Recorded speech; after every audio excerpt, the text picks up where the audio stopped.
address, there is no problem. You all know about what's the topic. You all know about what is the topic.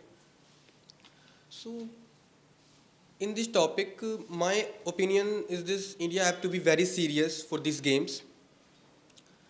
For India have to be very serious for these games, for show their dignity regarding their sportsmanship, and also the in last decade the graph of winning gold medals in Olympics are rising up, and literacy rate to know about Olympics are many of people's in today's are know about what is the Olympics, what is Paralympics, and what is Asian Games. So these kinds of literacy are very grown up, and some I want to put some important things in front of you all. That is how India can make these games easy to all and held for this. That is, first thing is this learning from past experience. In 2010, Commonwealth Games faced uh, Commonwealth Game faces allegation of corruptions.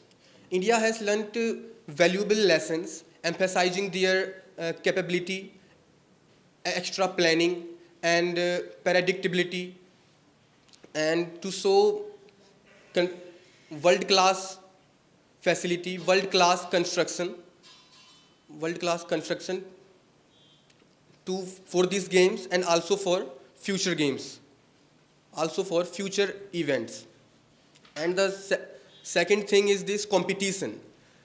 India faces tough competition from the countries like Saudi Arabia, Indonesia, Turkey, Chile, because these countries are also bidding the 2026 Olympics Games.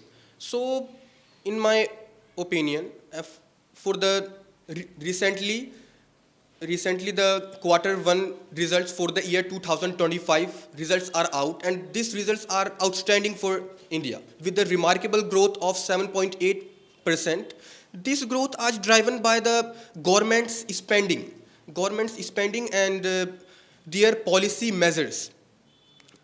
And so, in my opinion, I am in the favor of India successfully held these games, and not only just host this game, also creating the history, win in the games, and show the world that India is the world's master. That's it.